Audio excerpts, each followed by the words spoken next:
All right, what's up, YouTube? Welcome back to the channel. And this is going to be the first video that I put on the official Black Swamp label. Starting to take a little bit of that DC Black label stuff, you know what I mean?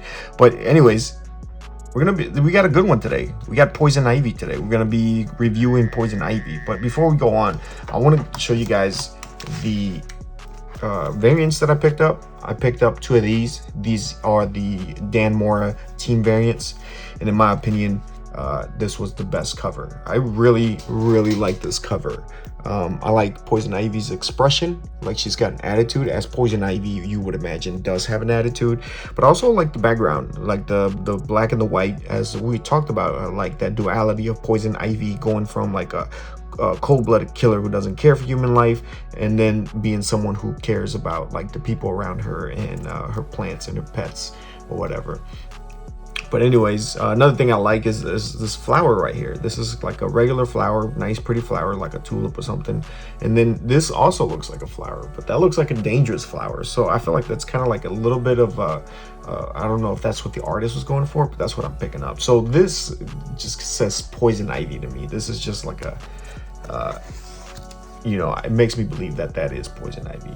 And this is the B cover by Warren Lowe, and a little bit too cheesecakey for me than what I normally like, but you know, it's still a good cover. It's a nice cover. I do like the skull and stuff. I like the colors and stuff, but I will go on a rant though and say that the 1 in 100 variant is literally this except foil. And I just think that DC is being lazy with that. I mean, if you're gonna make a 1 in 100 foil of like, if it's gonna be a gimmicky cover like foil, you might as well give us a different kind of cover. Like, come on, man. Like, you know, do something. You know what I mean? But I do like the cover.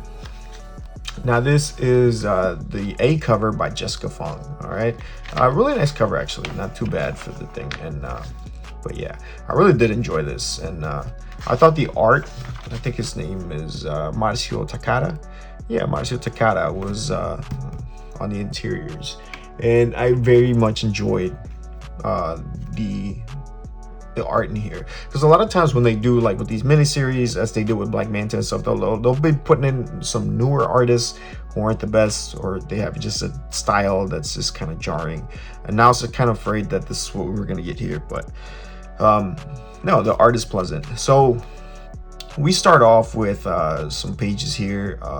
We got the background. Poison Ivy is narrating, but there's also like lined notebook, so it's like she's writing a letter.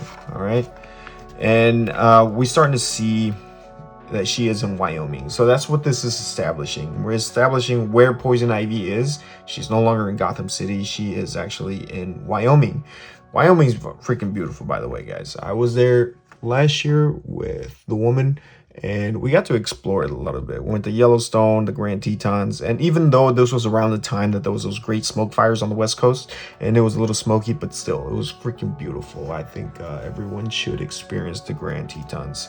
Anyways, we got a couple of good old boys coming out, and they see like this pile of, you know, it looks like, you know, what used to be a cow, except it's like a cow covered in fungi, and it's like all crusty and stuff, and they go to kind of like check it out, and that's where they are confronted by Poison Ivy. Poison Ivy looks great here. She looks like a gardener or something, and you can see that she is the one that's doing it. Apparently she's like killing the cows. These guys think it's anthrax, but apparently it's a cow. She confronts the guys, and she turns them into this fungi people, whatever.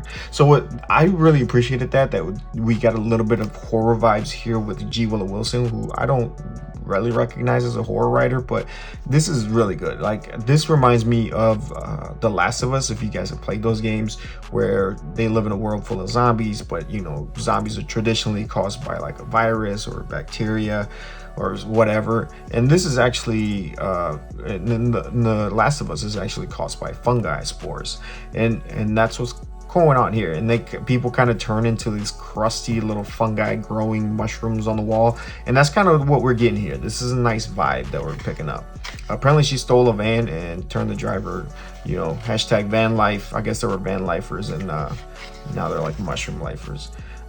This is an awesome splash page here. I freaking love it. I love this landscape stuff. It's awesome. It looks like she's headed to Seattle. So she's on the interstate and everything. She stops at the bar, right?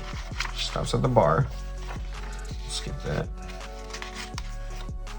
Well, stops at the bar and kind of like, okay, like right here we see a kind of throwback where she's kind of thinking and reminiscing over Harley Quinn. So this is another thing that this establishes.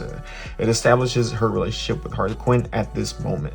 Like I said in my previous video, that if you wanted to get a little bit more background on what's going on with Poison Ivy lately in comics, read Heroes in Crisis, read the Harley Quinn Poison Ivy miniseries, and the Batman story arc. I think it's Joker War or something. Anyways, they kind of do things there. They kill her, they bring her back, they split her in two, they give her powers, they take away her powers.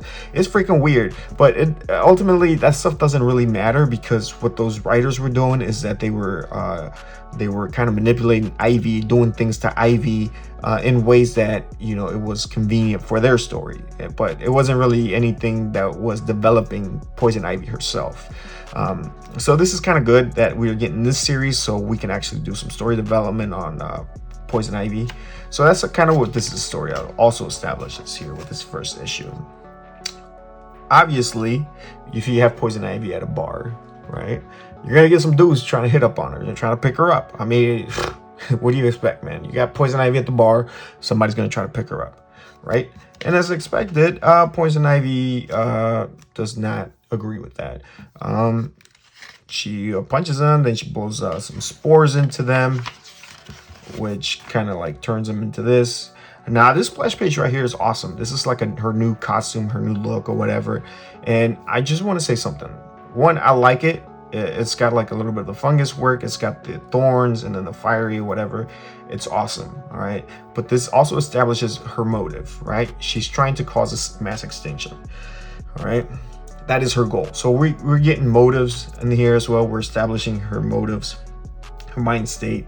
She's very much a villain. She's still a villain here, okay? And that's what I really was hoping to get. I was hoping to get villainous Ivy.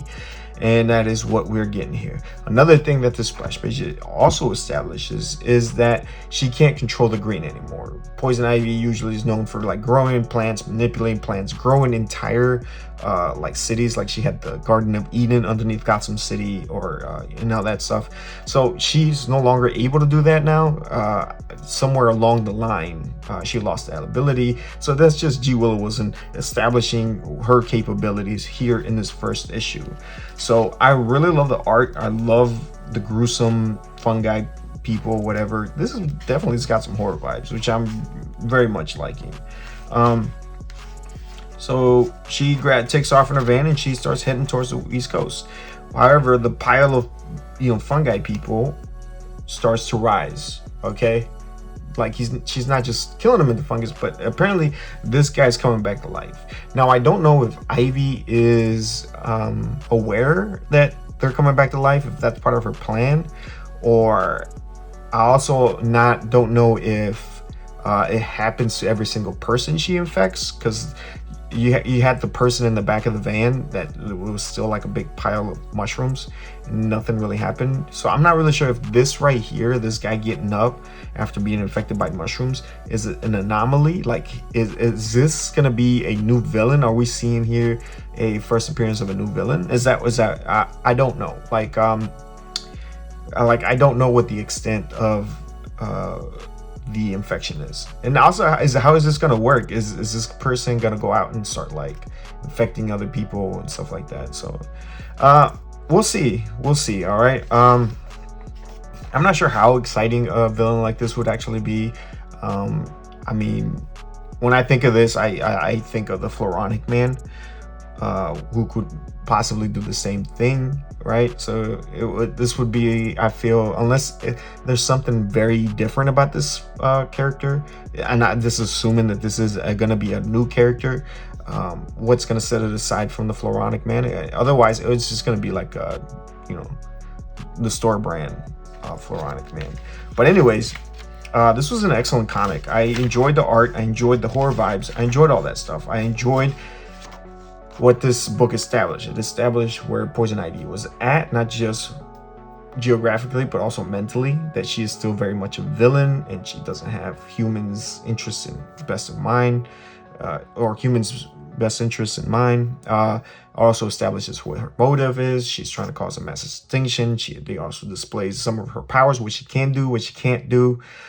New costume is revealed here. So that's what this is establishing. It was ready to go move forward. If I was to pick on anything on this, it would be the motive of Poison Ivy. 6 mass extinction. This is like the stakes are going straight up. But I guess it's only 6-issue miniseries, so we don't have a whole lot of time to build our way up to a mass extinction.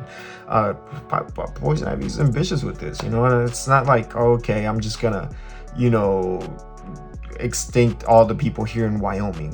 You know what I mean? Like, I feel like that would probably be a little bit more self-contained as far as like a mass extinction on a, you know, global scale. I think, but that's kind of small, you know, that's small and it's understandable because we are in a 6-issue miniseries. Anyways, I like it, you know, and I'm going to keep reading it. You guys stay tuned for next week. I'm going to be doing the previews for the covers because you guys know I'm trying to get that definitive Poison Ivy cover, and I feel like this series is the first Poison Ivy series we get in the Age of Variants, so we can very much well get like the best Poison Ivy cover created out of this series. So I'm gonna be on the hunt for that. I don't want to get it in the aftermarket. I want to get it off the shelf. I want to pre-order it, so we're gonna be keeping an eye on that. So with that being said, guys, thank you. I'm also going to be putting out a review for Aquaman Andromeda, the horror. I did read that already and I freaking loved it, and I got a lot to say about that, so you guys check that video out as well. All right, so thank you guys for coming through, and I'll see you guys next time. All right, peace.